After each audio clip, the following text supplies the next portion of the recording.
अस्सलाम वालेकुम नाज़रीन, सराबर कदाब से मुखातिब है। कुछ आम तरीन खबरें हैं आपके सामने रख देते हैं। ऑस्ट्रेलिया और इंग्लैंड का मैच होता है, लेकिन पाकिस्तान स्टेडियम्स में इंडियन तराना बाकायदा से प्ले करवाया गया है। ये किसने किया है, क्यों किया है और उसके ऊपर रद्दअमल क्या है, वो आपके सामने रख देते हैं। फिर इमरान खान साहब की सेहत के हवाले से जो अडयाला जेल से रिपोर्ट होता रहा, उस पर तहरीक इंसाफ का रद्दअमल आया है। ये बड़ा सीरियस रद्दअमल है, ये भी आपको बताते हैं। लेकिन सबसे पहले अभी से 1-1.5 घंटे बाद इंडिया वर्सेस पाकिस्तान के हवाले से आज ग्लोबली सबसे बड़ी खबर आज और कल जो होनी है, वो सिर्फ और सिर्फ इस क्रिकेट मैच को लेकर होनी है। ये क्रिकेट मैच नहीं है, ये इंट्रोडक्शन है, ये तारुफ है। बांग्लादेश ने अपनी फॉरेन पॉलिसी के अंदर क्रिकेट को शामिल किया है, ऑस्ट्रेलिया ने अपने सिलेबस के अंदर क्रिकेट को शामिल किया है। क्रिकेट हमारी एक बैनुल अक़वामी स्टैंडिंग है। दुनिया भर में हम 2-3 चीजों की वजह से जाने जाते हैं।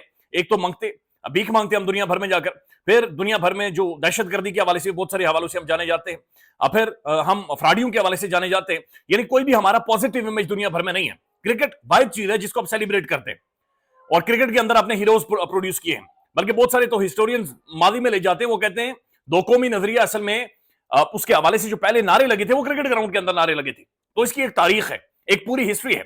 लेकिन हमने इस गेम के साथ भी खिलवाड़ किया है। हमें नजर आ रहा है कि इस गेम के साथ बाकायदा से धज्जियां एक सिस्टमैटिक वे में, एक सोच के तहत इस गेम को उड़ाया गया है। यानी अंदाजा लगा लें कि जहां पर सब कुछ हथियाया गया पाकिस्तान में, वहां पर क्रिकेट को भी हथियाकर मोहसिन नकवी साहब के हाथों में दे दिया गया है।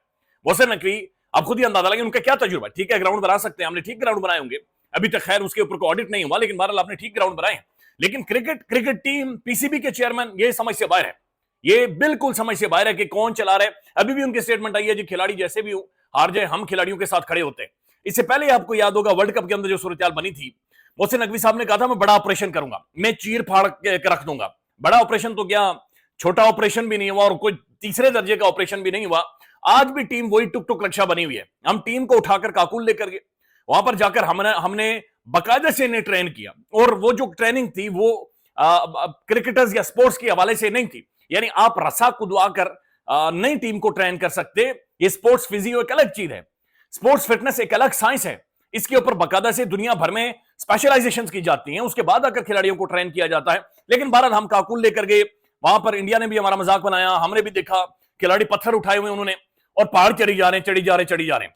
लेकिन उसके बाद जो टीम के अंदर ग्रुपिंग थी वो और ज्यादा बढ़ गई, कभी शाहीन, कभी रिजवान, कभी बाबर, शाहीन और बाबर के दरमियान। और फिर टीम का मुराल भी नीचे गिर गया। ग्राउंड के अंदर शाहीन जिसको मर्जी आती है लथेड़ देता है, कभी रिजवान को आंखें दिखा रहा है, कभी ग्राउंड के अंदर वो ये कह रहा होता है कि बाबर को जिम्बाबर, इस तरह के अल्फाज से बाकायदा से वो बुला रहा होता है। अब ये जो हमारे तर्जुमान हैं या 11-12 खिलाड़ी हैं जिन्होंने ग्राउंड में उतरना है पाकिस्तान का झंडा पहनकर, और मेरी और आपकी इज्जत भी एट स्टेक होगी, मेरी और आपकी डिग्निटी भी एट स्टेक होगी, मेरे और आपकी जेब के अंदर जो चंद पैसे वो भी एट स्टेक होंगे, क्योंकि सबसे ज्यादा हाईली पेड पाकिस्तान के अंदर स्पोर्ट्स है। ये सबसे ज्यादा फोकस की जाने वाली, इसी वजह से यहां पर स्पोर्ट्स चैनल्स भी हैं, टीवी चैनल्स हैं, और मेजॉरिटी यानी ऑफ द टाइम वो क्रिकेट को दिखाते हैं या क्रिकेट को प्रमोट करते हैं। अब ये ग्राउंड के अंदर उतरेंगे तो आपने कंपैरिजन ड्रॉ करना है। कल शहबाज शरीफ साहब ने अपनी तकरीर में ये कहा था, जब माइक को उन्होंने नीचे से मुक्का दिया था, नीचे से मुक्का देकर उन्होंने माइक को कहा था कि मैं इंडिया को पीछे छोड़ दूंगा, मैं वादा करता हूं मैं इंडिया को पीछे छोड़ दूंगा। पीछे इंडिया को छोड़ना, पीएचडीज में, डॉक्टर्स में, इंटरनेशनल इन्फ्लुएंस में, फॉरेन पॉलिसी में, इंडिया के स्टेक में, हम सब जानते हैं कि दीवाने का ख्वाब हो सकता है। इंडिया बहुत आगे निकल चुका है, हमें इस चीज का एहतराम करना चाहिए, हमें इस चीज को समझना पड़ेगा, और यही एक रियलिटी है। आप सिर्फ इंडियन खिलाड़ियों को देखिएगा और आप हमारे छछुंदरों को देखिएगा, लिटरली ये फर्क आप सिर्फ कंपैरिजन कीजिएगा इनकी बॉडी लैंग्वेज में और उनकी बॉडी लैंग्वेज में। आप उनके चेहरों के इत्मीनान को देखिएगा, उनके कॉन्फिडेंस को देखिएगा, उनकी बॉडी लैंग्वेज को देखिएगा, उनकी एथलेटिक फिजिक को देखिएगा, और इधर चर्बियों को देखिएगा, चर्बियां चढ़ी हुई, इनके अच्छे नहीं मुड़ते, दूसरी तरफ अच्छे नहीं मुड़ते, और फारग कमरे यानी सबके इंजरियां हो होकर ये बिल्कुल फारिग हैं। शाहीन अफरीदी अभी तक फिट नहीं है, लेकिन ये ग्राउंड में उतरेगा और लगातार उतर रहा है, लगातार एक लंबे टाइम से खेल रहा है। मोहम्मद शमी जो आज इंडिया की तरफ से पहला ओवर करने वाला है, इसको तकरीबन 1.5 साल इंडिया ने बाहर बिठाया है। पूरा इसकी इंजरी को ठीक किया, इसे रिकवर करवाया, उसके बाद रिहैब में लेकर के दोबारा से इसे लेकर आए हैं, और उसने पहले मैच में पंजा लगा दिया, यानी 5 विकेट्स ले लिए। तो आप कंपैरिजन ड्रॉ कीजिएगा, और ये कंपैरिजन एक्सप्रेशन का होगा, ये कंपैरिजन पर्सनालिटीज का होगा, ये कंपैरिजन कॉन्फिडेंस का होगा, ये कंपैरिजन मेंटल अप्रोच का होगा, ये कंपैरिजन किलिंग इंस्टिंक्ट का होगा। और दूसरी तरफ आप हमारों को खड़ा करके देखिएगा, ये जो खिलाड़ी वहां पर खड़े होंगे और जो इनका रवैया होगा, ये पूरी कौम का रवैया है, ये पूरी कौम की तर्जुमानी, ये कौम की साइकी बताते हैं, ये कौम की सोच को बताते हैं। हमारी शक्लों के ऊपर क्या लिखा हुआ, ये खिलाड़ियों ने आज इंटरनेशनल स्टेज के ऊपर बैनुल अक़वामी तौर पर जब पूरी दुनिया देख रही होगी, 1 अरब से ज्यादा जब लोग देख रहे होंगे, तो इन्होंने तर्जुमानी कर देनी है कहीं ना पाकिस्तान के अंदर हो क्या रहा है, पाकिस्तान की सोच क्या है, डर कितना है, खौफ कितना है, परेशानी कितनी है, एक कोलैप्स है जो कि पाकिस्तान के अंदर मौजूद है, वो आपको इनकी चेहरों के ऊपर, इनकी शक्लों के ऊपर नजर आएगा।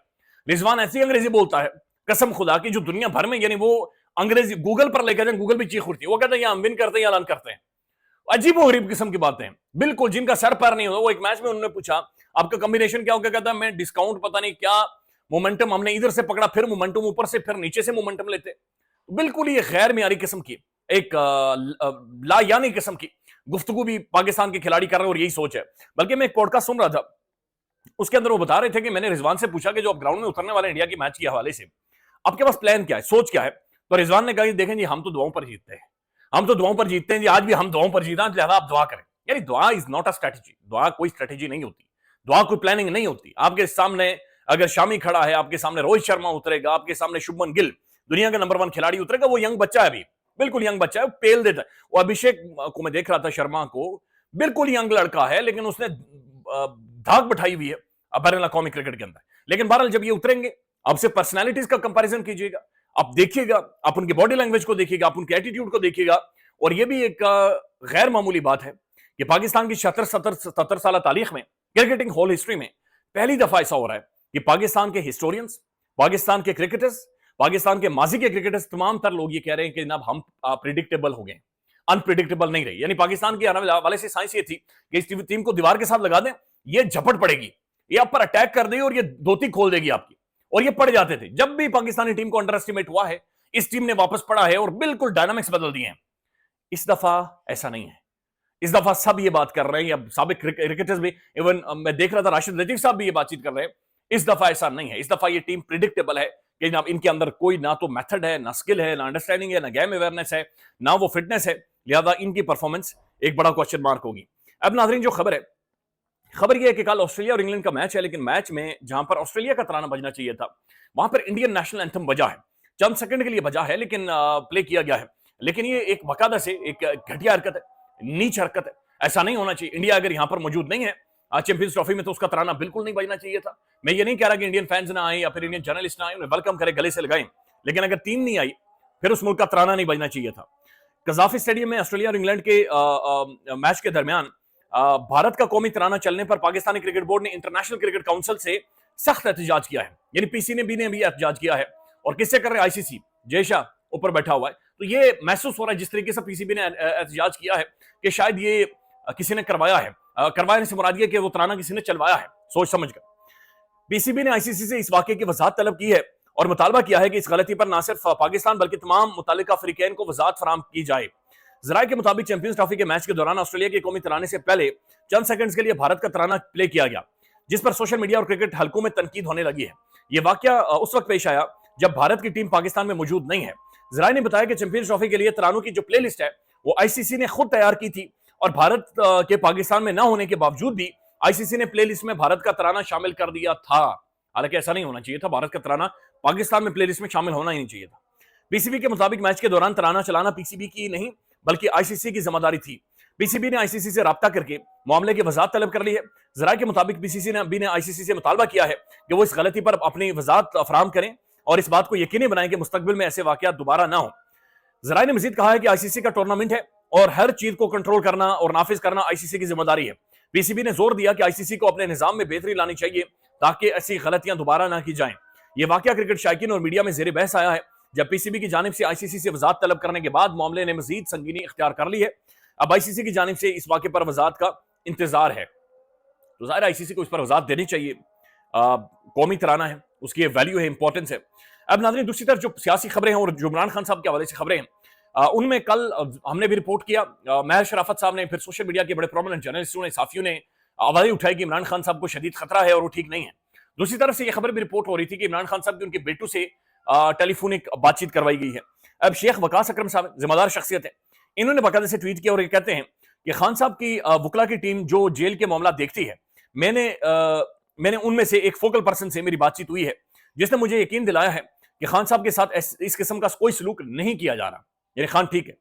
जो चंद लोग सोशल मीडिया पर यह चला रहे, एक और वकला टीम मेंबर फैसल चौधरी ने मुझे यह बताया कि खान साहब की आज उनके बच्चों से भी बात करवाई गई है। मैंने बारहा पूछा मगर उन्होंने मुझे बड़े वसूख से यह बात बताई है।